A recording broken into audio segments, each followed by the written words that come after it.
Welcome to this training module on the use of NJcoast for emergency management applications. This is part of a 3-module training series, and in this particular case, we will focus on how those involved in emergency management can use NJcoast to review historic storm data and to more importantly access the active storms for their event responses.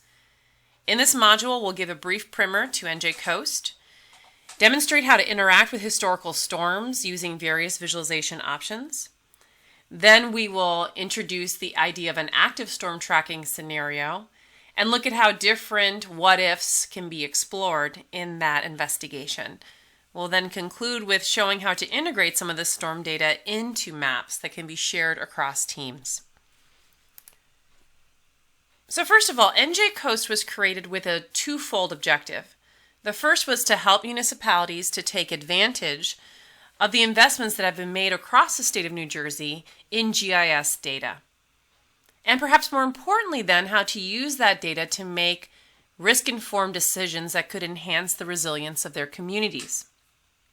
And so to do so, NJcoast also gives municipalities access to state-of-the-art models that allow them to examine coastal hazards and their possible impacts on infrastructure. The website is hosted at njcoast.us. Now, a few key features to emphasize about why this platform is so powerful. First, it's entirely web-based, which means all of these storm simulation capabilities you'll see today, as well as all the GIS data that is needed to make these decisions, is all accessible through a standard web browser from anywhere.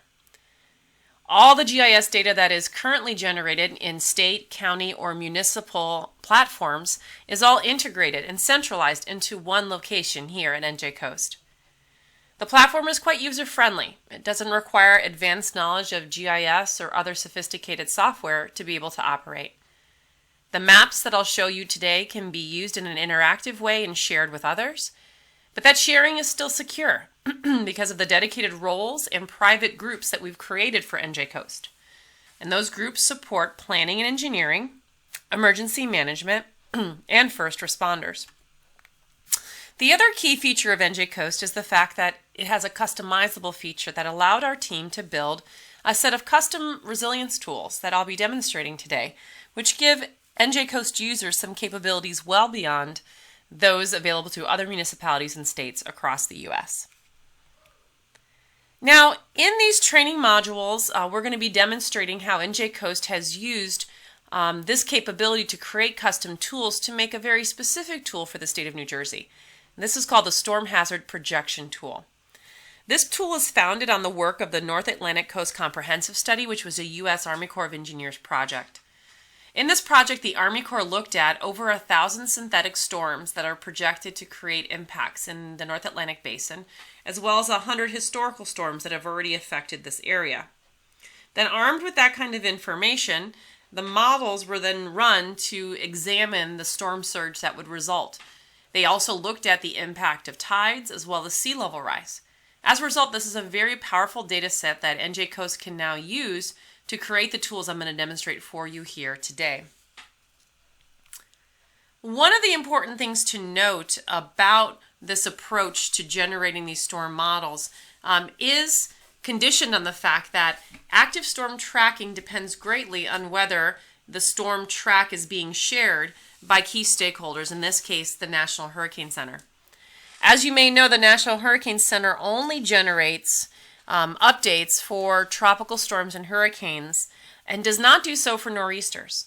So some of the capabilities I'm going to demonstrate for you today in terms of active storm tracking are limited only to hurricanes, but we do have a separate training module on the use of scenario planning within NJcoast that can show you how we can also do the same type of predictive capability for nor'easters. But again, just to restate that because nor'easters are not tracked and reported by the National Hurricane Center, we cannot bring them into the active storm simulation capabilities I'm going to demonstrate today. Those active storm simulation capabilities are only available for storms for which the National Hurricane Center is publishing tracks like these on a near 4-hourly basis. Before we go into the platform to do this live demonstration, I first want to emphasize or just orient you to how the platform organizes information. When you're working within NJcoast Maps, you're going to see in your map area, adjacent to it, 3 sections that contain storm simulation results. The orange section is called the active storm menu. That's where storms that are being tracked by the National Hurricane Center are reported. The second section is called the historic storm menu, and that's the area where we have curated some of the storms that have already impacted the state of New Jersey. The third section that you'll see below that is where any simulations that you run, which we call these user scenarios, are also available for your access and use. And we'll talk more about how to run those user scenarios in the other webinar that I'm recording, and that one's focused on scenario planning. So with that, what I want to do now is break out of the presentation and move into the NJcoast platform itself. I'm going to log out so you can watch me come in and kind of mimic what you would do upon arrival. So when you come to njcoast.us, you're going to come to the welcome page. If you click sign in, you'll be asked to input your username and password that was created when your account was formed. When you click sign in, it will then bring you into this area that we call the dashboard. The dashboard is always accessible by clicking this button, dashboard. It will always bring you back here, but this is your home base for all your work in NJcoast. And what you'll see is that in this area you have 3 kind of columns. The first column contains more of your user information and the groups you're a part of, so you can maintain and control your profile and other settings in this area. In the center of the area, or this dashboard area, you're going to find the mapping tool. So you'll see here an area for all the maps that have been created and shared with you, places to explore all the other maps that are stored in the system, ways to create a new map. Below that is the GIS data. We similarly have a quick catalog of all GIS data that you can explore here. And then on the right side, you're going to see the toolbar area, and that is where your storm tracking is taking place. You can see the active storms are actually being tracked right here. And you're also seeing some simulation bars where you can run some custom simulations. So what we're going to do now is just start demonstrating. We're going to begin with historical storms because those are preloaded in the system, and it's a good way to start you with the orientation to NJcoast. So let's begin. As we do with all things in NJcoast, everything is centered around a map. So what you need to do is, first of all, load a map in to begin following along in what I'm about to demonstrate. You can click on any existing map that you have.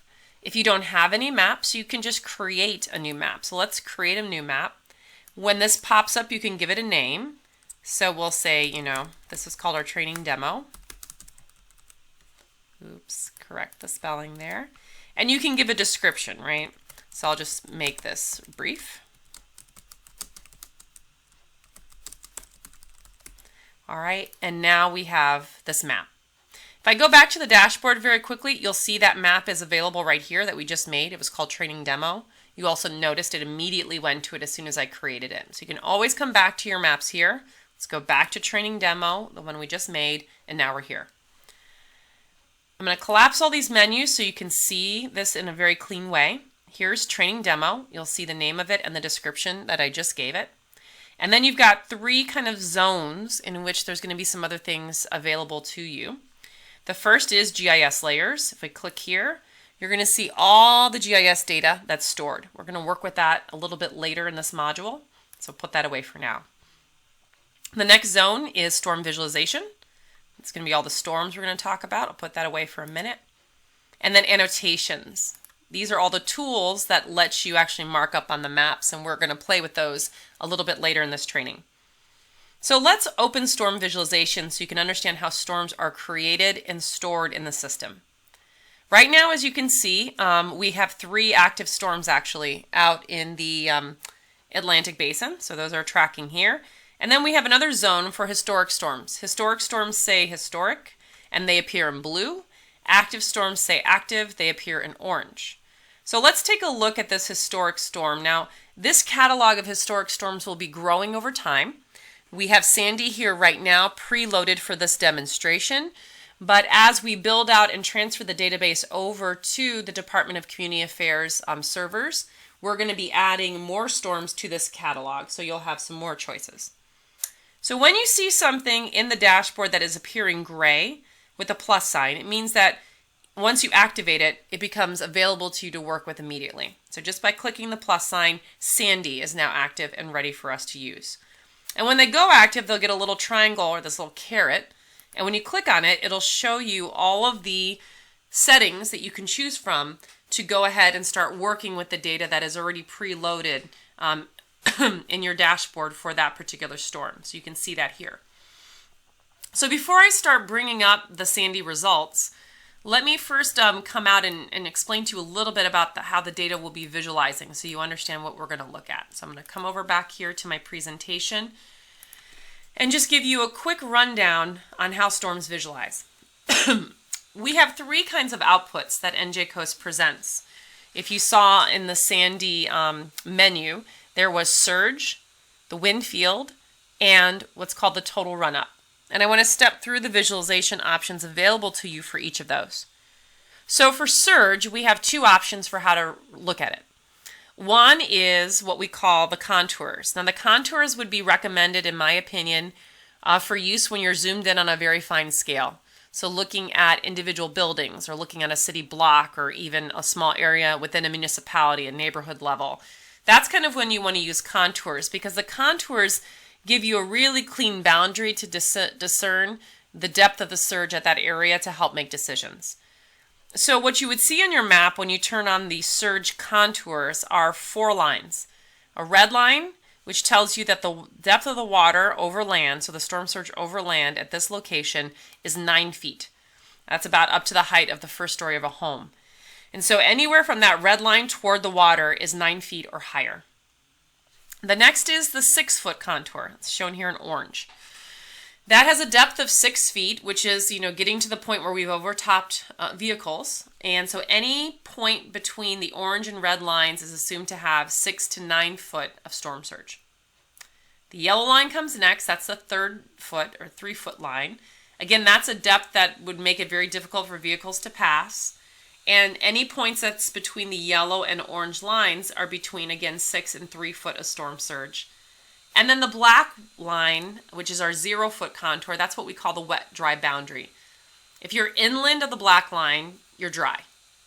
If you're waterward of the black line, then you have some water. And so if you're between the black and yellow lines, you are between 0 and 3 foot of water at that location. So that, again, is a good way to make some very local decisions about storm surge and its extent into an urban area or rural area, into any area for that matter. The next visualization option we provide for you is called a heat map.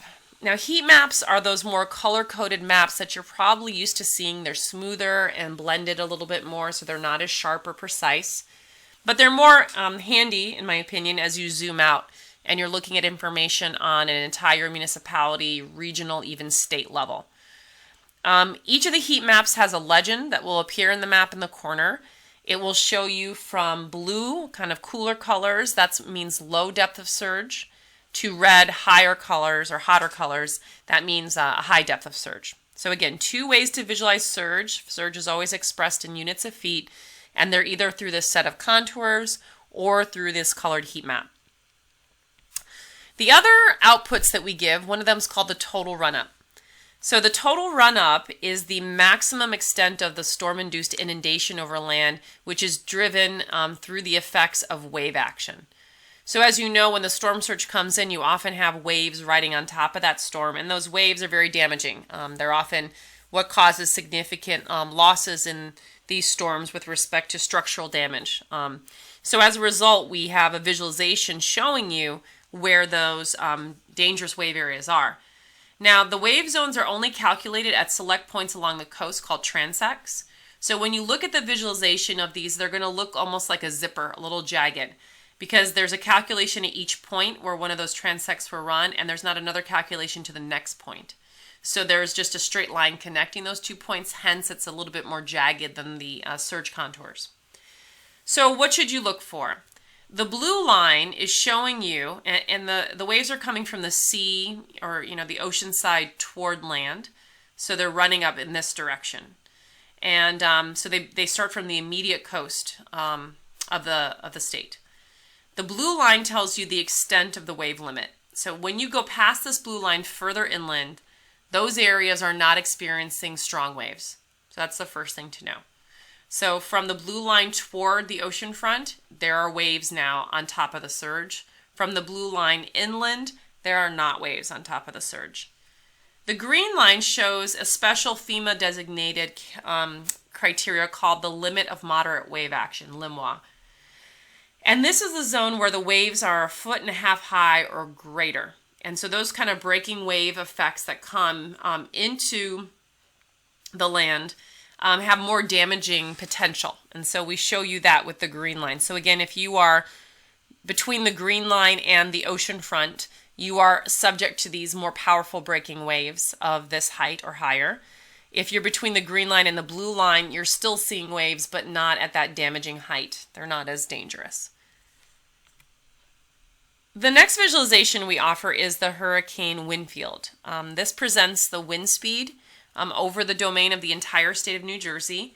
Again, it's a color-coded heat map with a legend that will display on the map itself, where the blue or cooler colors are the low wind speeds and the red or hotter colors indicate higher wind speeds. So these would allow you to discern the areas where excuse me, increased wind speeds might cause downed power lines or tree falls, and that'll give you an idea of where you might expect more of those wind-related damages. All right, so with that primer on visualization, let's go back to the dashboard. We're still in our Sandy saved result. Let's take a look at how these visualize. I'm going to zoom out, first of all, for the wind field, because it is across the entire state, and when I click this, the wind field appears. So you can see the red areas showing the strongest winds that were observed in Sandy. And as I slide this slider bar back, you're going to see that lighten up, because that is a heat map. It's hard to see through. As you lighten it up, you'll be able to see the base layer underneath. So that's the wind field. The next thing that we can turn on is the storm surge. Again, if it's zoomed out at a statewide or regional scale, definitely the heat map is probably a better way to visualize and understand that storm surge. And if I, again, use the slider bars, it will show me a way to make that more transparent and a little bit easier to view the base map up against that, okay? While I'm still also zoomed out, let me show you the total run-up. Here's that total run-up. It runs all along the coastline of the state. And as you zoom in a given area, you can see that kind of green and blue line. When you don't see the green line anymore, it means it's exactly collapsed onto the blue line. So that means that that very strong wave action, in this case at Seaside Heights, goes all the way to the blue line. So when they're discernible and separate, they are, they have separate boundaries. When you only see the blue line, that indicates that the green line is underneath it. And the limit of moderate wave action actually extends all the way to the run-up limit. So another example shown here outside of Atlantic City, you can see that the two lines have collapsed. Then here in Atlantic City, you can see them separate again before they start to collapse a little bit more over here. So that's an example of the run-ups. Now let's move in a little bit on surge and go to the contour view, because again, I think it's a little bit easier for decision making. When you bring up the contour view, it's going to look a little bit more complex. You'll look at that and say, wow, that looks challenging to zoom in on or understand. Well, that again is because it's subtracting the actual topography of the ground underneath the water so that you can get the surge relative to the point you're standing at. So some points on the ground are a little bit higher, some are lower. You're seeing that variation in the way this displays. But if we kind of go over here to Atlantic City as a quick demonstration, you're going to see the red line here indicating 9 foot of surge from this point out to the sea. Just past this into the boardwalk area, you see the orange line. That's a 6 foot surge. So this is between 6 and 9 feet now. Here's the yellow line, 3 foot. We're now between 3 and 6 feet in this region. And that yellow boundary is running all the way through here. So this whole area has at least, 0 to 3 foot of storm surge in it. And you can see the first high point, this black box here shows the dry zone. We're not in a dry zone until you get almost heading out of Atlantic City. And so you can see that there's just one small pocket that's dry. This entire yellow region is going to be underwater to some extent, somewhere between 0 and 3 feet. So the contours let you really zoom in and demarcate clear boundaries between the various depths, right? And we can see another pocket of 6-foot storm surge coming over here. So, in this area it's 3 foot now. It's building back up towards 6 because we have pockets of water in certain areas that create hot spots. So this is how you can use the contours to have a better fine scale understanding of where your dry pockets might be and where, these hot pockets shown as these little red, orange, and yellow contours are appearing across a given area. So that is an indication of how you can visualize the results that are stored for any historical storm. Now what we want to do before we go on to talk more about this idea of scenarios is help you understand a little bit what would happen with these active storms and what you could visualize with them. One of the challenges with demoing and making a recording like this is that for me to demonstrate the active storm display, you need an active storm that's actually threatening New Jersey. And so let me first explain how we determine if there is such a storm. So as soon as a storm is classified by the National Hurricane Center as a tropical cyclone and is now broadcast as part of their RSS Atlantic Basin feed, we can grab it at NJcoast. And so what we do is we start grabbing or pulling those feeds in whenever they start publishing them from the Hurricane Center. These individual storms may receive names such as Dorian or a number. They may be called 9 or 10 until they actually become a named storm, if they ever do. We will show it and display it by the name the Hurricane Center has given to it in that latest published track. Now, you may have seen the spaghetti, plots showing the different tracks, and you've probably even seen this particular plot from the National Hurricane Center. What we use in NJcoast is what's called the preliminary best track points, the points that run through the black dots shown here in one of these forecasts. You'll also see this large cone that widens out as you get more days away from the storm's actual location and more into the future. That's the cone of uncertainty, and we will be using that in NJcoast to help improve upon your abilities to predict the possible worst-case scenarios. But for now, know that the preliminary best track is brought in to NJcoast automatically every time the Hurricane Center publishes it. That's around every 4 hours. Then what we do is we look at that track and its projection all the way into the future and evaluate those points against this box, which is your bounding box for the state of New Jersey. This box defines the area within which all hurricane tracks that have affected New Jersey actually pass. And so knowing the tendency and pattern with which storms that actually affect New Jersey will take, we were able to create a set of coordinates that defines a box that we can then use to filter out storms so that you don't get overwhelmed. There are many active storms in the Atlantic Basin in a given year, but NJcoast will only be alerting you and running scenarios for the ones that actually are a threat to New Jersey. And that threat level is established by their passage into this red box at any point in the predicted track. So because we're taking future points, we are activating a storm in your dashboard as soon as any of the future points, not its current point, but any of the future points come into that bounding box. So that means you're going to get a few days warning in any event for a storm that's headed toward you and looking like it could be a threat. We keep the storms curated on your dashboard for 1 week after they go inactive by the Hurricane Center. So that's just for us to have a little bit of sanity to ensure a storm that goes inactive doesn't come back and hook back around on us. We keep it there for a week, and if nothing further is being published about the storm, we then assume it's dissolved or headed out to sea. So when an active storm is in your dashboard, that orange box, as we showed in the earlier parts of the demonstration, will list the active storms. A couple things to note when you look at the orange box. You will see the storm number or name. So if they're named, it'll have an alphabetical name, as you're used to with the track naming or the storm naming conventions. They have a number early on, which is sequential numerical numbers. So you might see a number or a name. You will also see below each storm the date and time of the last published track from the Hurricane Center, so that shows you how current the information NJcoast has. And then you'll also see a phrase, out of bounds, next to any storm that actually is not in the bounding box or is not projected to come into the bounding box. So the storms are displayed as an active storm in the Atlantic, but they're not a threat to New Jersey if they say out of bounds. If for any reason a storm becomes a potential threat, the word out of bounds will disappear and a little caret will appear next to the storm's name. That's inviting you to click on it then so you can actually see what results NJcoast has simulated and begin working with them to examine that storm. Now, because we don't have any active storms right now that are a threat to New Jersey, we have nothing to demonstrate today. But I wanted to show you something to emphasize that the active storm display looks identical to the historic storm display we just worked with for Sandy. The only difference is the name, active versus historic, and the color. Historical storms are always shown in shades of blue, active storms always shown in shades of orange.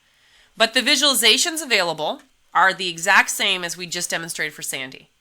And the scenarios available are the exact same as the ones we're about to demonstrate for Sandy.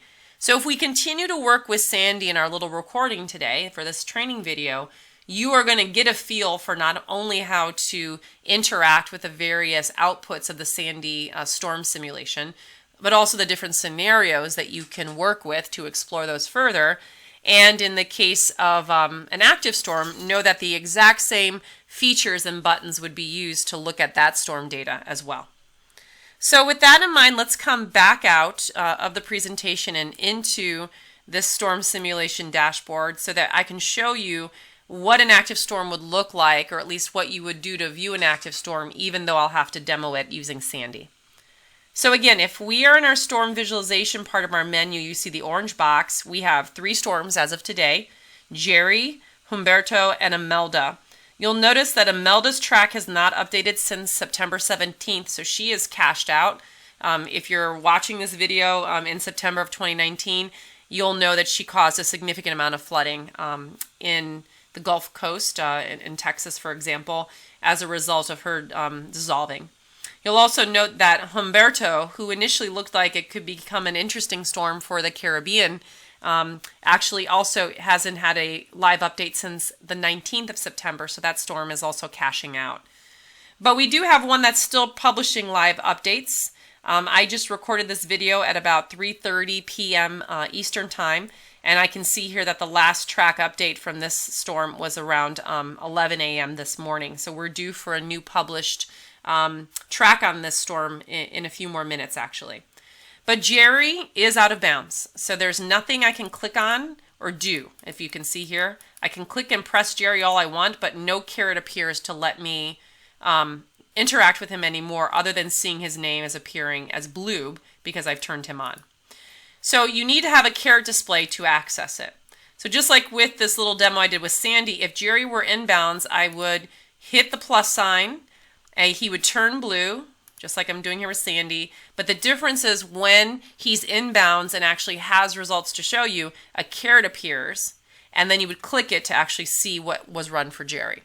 Since I couldn't do that for Jerry, I'm showing you with Sandy that you would press these buttons like Winfield, Surge, or Run Up to see the results for Jerry or any other storm that is displaying up here.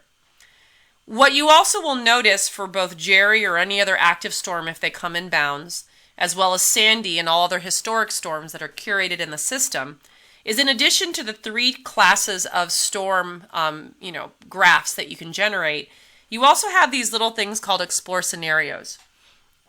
And the Explore Scenarios gives you a way to look at the effects of different local issues that could arise in a storm that could make its results more damaging for that locale. And so what I want to do is play a little bit with scenarios to show you how either with Sandy or an active storm like Jerry, if Jerry should happen to come into bounds for New Jersey, you would be able to play with these scenarios to learn a little bit more and do a little bit more work. So let's learn what these scenarios are, and then we'll come back and play with them. So for an active or historic storm in an emergency management setting, we made available 3 types of scenarios that we thought could be helpful based on our work with the municipalities in this pilot program. The first is tides. We've created a way to look at the effect of tides. Now, tides are very difficult to simulate and understand because they vary spatially, meaning they vary at every location along the coastline, and they vary with time. So it's really hard to do tides as part of this tool set. But luckily, the Army Corps of Engineers, when they did this study on the North Atlantic, they looked at 96 different tide scenarios. And what we did then was examined all 96 sets of tide results and basically grouped them in such a way that you could turn on their effect in one of three ways. If you select none in your tides options, you will have no tide. It assumes there's no tide. If you pick typical, this is what we calculated to be the average effect of tides in a storm simulation. Looking across the 96, we basically took the average, and that's typical. So that's the default setting. And so shown in bold here, that means it's the default setting in NJcoast. So I would generally leave this setting on typical at minimum when you're running your results and looking at them. But if you know that the storm is coming in at high tide, or you want to look at what the effect of high tide is, then you should pick the high option, because that's going to give you the largest tide effect across all the 96 tides that the Army Corps of Engineers examined. So this is how you can toggle and play with the effect of tides when evaluating a simulation. The next category is called coastal protection. And what we did with coastal protection is we wanted to be able to examine the effect of breaches or other loss of the shorefront. That is a big part of the protection for many communities in the state of New Jersey. So as a result, what we did with that particular setting is we took the full height of the dune or other shoreline feature, and we ran the models with that full height. And that's what we call current, 100% of the current elevation of whatever shoreline features you have at that location. Then what we did is we took them down to 50% of their height. So that kind of clips them. We call that degraded. So you've reduced your dunes now, or your shoreline protection, by about 50%. And then we can actually take it all the way down and level it so that the water is just going to come straight over land without any of the built up area to slow it down. And that means that 100% of that coastal protection or that dune is removed, and you can look at the effect of that on your scenario. That's going to affect your wave run-up result. I should mention that when you turn the tides on and off, it will affect both your surge and run-up.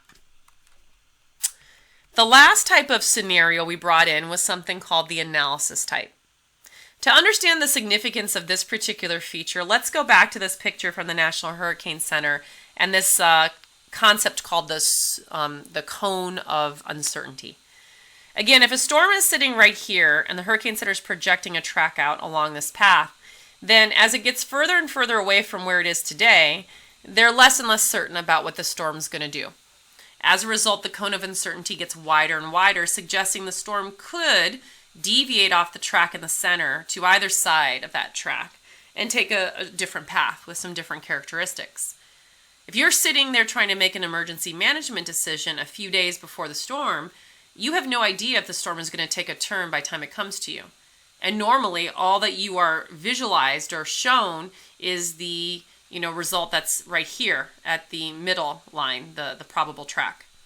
So as a result, we wanted to give you the ability to look at that if that should be of interest. So we present to you some additional features. Under analysis type, if you pick deterministic, it means it's taking exactly the track that's been determined by the National Hurricane Center and published.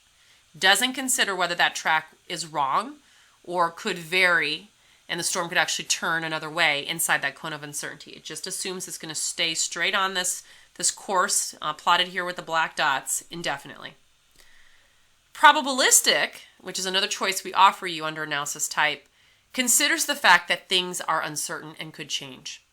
And so what NJcoast does is it looks at 500 storms that are similar to the one it's currently tracking and basically evaluates all the way that storm, those sets of storms could vary within that cone of uncertainty. And then what we give you the chance to look at are two different composites of that information. The first is called the expected result. That means across those 500 storms, we took the kind of average or the middle storm, the kind of typical one within that family of possible storm tracks. So if you want to see how a storm could change on you, so you could anticipate changes a few days out, you can pick the expected to get the kind of average effect of changes in the storm track. But if you like to be a worst case thinker, then pick extreme. Because if you pick extreme, it's going to take the worst track among those 500 to basically give you an idea of what could be the worst case scenario coming toward the coastline inside that cone of uncertainty.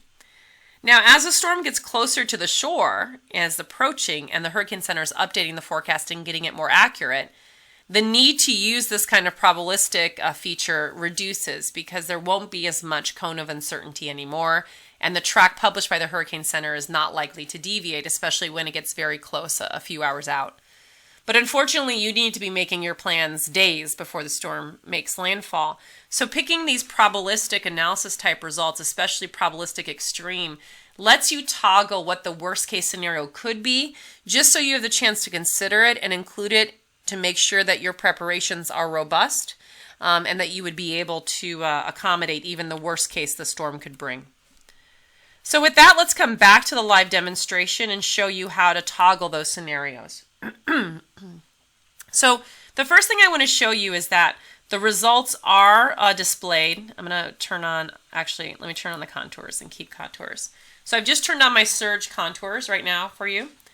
And I want to look at playing with the scenarios. Remember, again, I'm playing with Sandy, but the exact same buttons and features would appear for any active storm such as Jerry if it were inbounds. So coming down here to the Sandy results, let's take a look at how to explore some scenarios.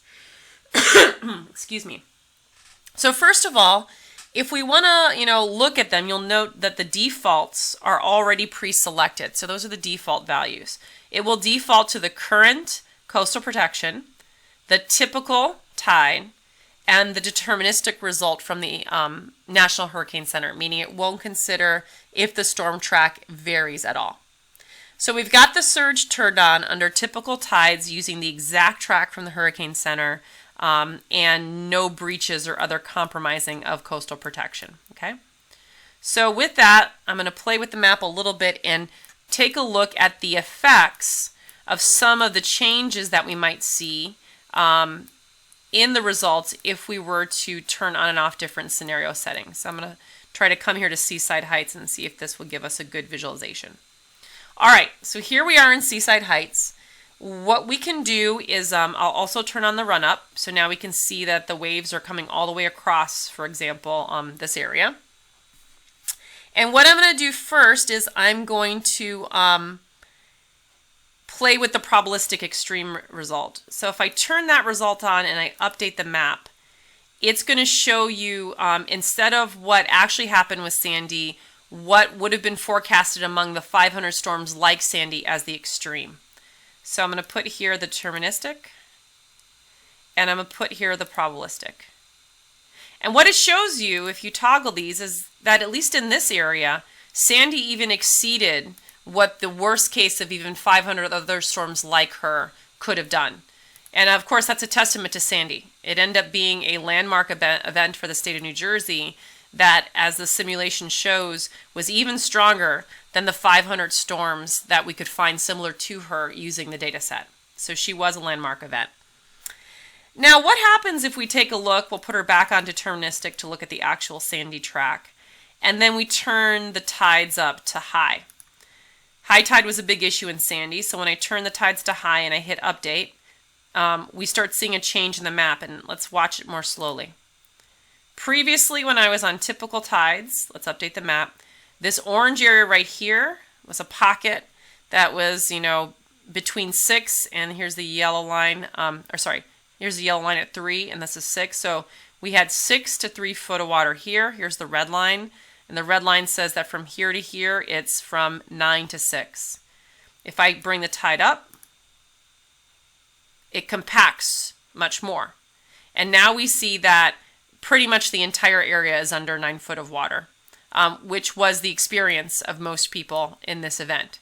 So this, and if we come a little bit over here where it's not as extreme as Seaside Heights, again, you can turn on and off the feature. Here again is typical tides. Take a look, turn it to high, and you're going to see a change in those contours indicating how much the depth of water has adjusted as a result of the tides.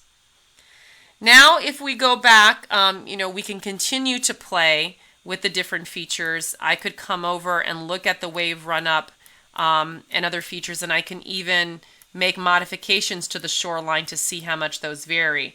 So again, I can compromise the dunes, put it back at typical tides, I can compromise the dunes and watch the changes that we again see with respect to where the waves come and how far in they come, as they will change when the coastal protection is intact, which we can update with the map, and when we actually then compromise it, we'll get a different result. So this gives us the ability then to turn on and off different results and be able to see the effect of taking away coastal protection or leaving it in place. And that gives us that ability to do that. So again, turning these buttons on and off gives us the ability to look at the effects of storm surge, wave run-up, and even the wind fields. And very quickly, by just hitting update map, see the different effects that these have in different areas and see how changes in the tides, etc., start modifying the results. A couple of those just loaded in as I was clicking a little bit too fast in this demo. So now what I want to do is take a look at some of the ways that we can integrate this information to make decisions.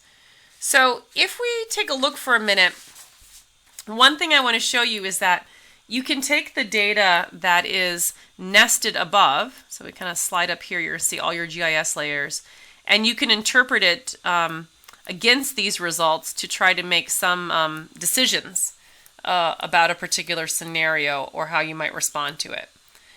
So for example, I'm in this area right here. Let's go up into our GIS layers and pick some elements that we could take a look at a little bit further.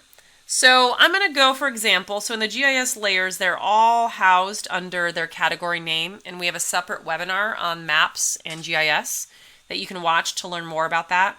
But if I just click the structure button, I'm going to get a list of all of the layers available to me. Some of them are available only for a municipality I'm a part of. So I'm a part of both Kingsburg and Berkeley, so I can see their layers. But I also can see any layers from the state, which appear without parentheses and any kind of restriction. So again, if I click like New Jersey schools, the New Jersey schools will come into the map, and those, if you saw them pop up here, they are green, little green X's. So we're using whatever notation the provider of the data used to make that symbol. So the state of New Jersey used little green X's for its schools, and so little schools turn up as little green X's, as you can see in the map. And you can turn on different things, right? Law enforcement, nursing homes. I can turn on as many of these layers as I want, give them a chance to load in, but you'll be able to see their symbols start appearing on the map as you work with the data. So I just turned on a couple of their symbols. I can see them popping up here. Here's one that just appeared. We'll give it a minute to refresh. That little blue triangle just appeared in the map, and that was one of the state layers that we looked at. So for these little symbols, each of them is coming from the original provider of the data. In this case, we're looking at some state layers. And when you click on them, a little attribute box will pop up and tell you all the information that's published by that provider about that. So I just clicked on Martin Luther King School, middle school, in Asbury Park. And so that's the nice part, is that, clicking on any of these brings up all that data. And if you like a little bit of a richer view, we can look at that other video that I have on Maps for Operations to learn more about how to work with this. But what I want to show you in the context of emergency management, if this were a storm scenario that I had just got from the National Hurricane Center, and I want to take a look at the impacts in this area, I can just turn on layers of infrastructure that I'm concerned about, and I can start looking at it to make some decisions. So I have a school here. If you saw, this little school is inside the area that's encompassed by the black. So here's my wet-dry boundary, and here's the yellow, 3 foot. So that means there's going to be water coming into this area anywhere between 3 foot and 0 feet. So at this school, they're going to be getting some water on site. And so as a result, I might want to note that for my team to let them know that there's likely flooding taking place at this school in case they're using that school for staging or any kind of work. So if I scroll down a little bit further to this annotations menu and click it, I'm going to actually have the ability to click a button called Show Annotation Tools, and a bunch of little annotations pop up. And as you can see, I have the ability then to mark this school with these tools. A separate demo of these tools is provided again in that Maps for Operations webinar. But quickly, I would be able, at minimum, let's say I want to put a circle around it, I could mark this school and put a little circle around it, and a pop-up lets me label it, right? So we could, have a label, likely flooding, 0 to 3 feet. And then I hit the save icon, and that's saved. So that means anybody who comes and clicks on that little circle is going to get that labeling. Even if they turn off the storm layer, my little labels remain. So I just turned the actual storm layer off, and I need to turn off the run-up as well. But the clean map is still here without the storm results, and I just see the circle around the school, and again I can click on it and see that that school has flooding. So these tools become very nice to work with as a result, because then if you're playing with these maps and you want to use some of these tools to start defining boundaries, right? If you want to come with your line tool and mark, out in a very rough way where the wet-dry boundary is, because you just want to be able to start thinking about evacuation routes or recovery routes you're going to take after the storm to come in, and hence you want to know which areas are likely to have debris, then you can go ahead and mark areas that, say like, here's the wet-dry boundary for this event. And again, once I save these, they're in there so that even if I want to send them without all these, markups from the storm on them, my nice clean boundary is drawn out, and I can send that through dispatch out to someone who is preparing barricades or other staging. Now they know which areas where we expect the water to come in.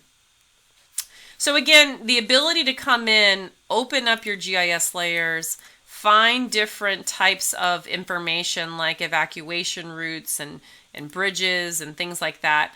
You're able to start visualizing these against your storm results.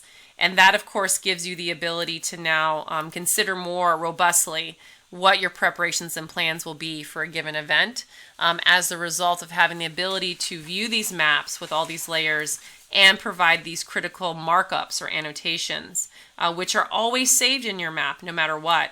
So again, even if I turn off everything that I've plotted for Sandy, my little annotations, the circle around the school or this boundary line I drew, they're saved forever. And as soon as I click the share button, I can even decide who in my team I want to share this result with, so that they now have access to the information and can work with me to make a few more decisions and when they pull up the map on their computer. So I just shared this, it shows that it's shared, and now this map has arrived at the dashboard of my friends and collaborators as something they can look at and see. Whenever someone shares a map with you, it'll appear on your dashboard as shared. And so this is a map that was shared with me by some of my colleagues. But know that your colleagues now have the map as soon as you shared it, and whenever you want to come back, remember this was called training demo, we can come right back to this map and look, all those annotations are there. If I don't want them to display, I can shut that off and clear it out, but they're there and can be worked with further by my team and shared. So I hope you found this little demonstration of how to use NJcoast within the context of emergency management helpful. Remember, in this demonstration, you were able to see how to use NJcoast visualizations of historic and active storms, the different scenarios that you can toggle on and off, and even how to bring GIS layers in, see the impact the storm might have on certain assets in your community, and use even those annotation tools to make some markups and notes on the map that you then shared with some of your teammates. As you continue to work with NJcoast, please know that under the Resources tab, you will always find documentation, including an in-depth user manual and other manuals and reports guiding you more on how to use these tools and features, as well as tutorials, including videos and quick reference guides that will help you to become even more in tune and more experienced with how to use NJcoast. So please always know that the Resources tab is there for you to keep this critical information. So with that, I thank you for watching this training video. We hope that it was helpful and informative, and we look forward to hearing more about your ongoing use of NJcoast.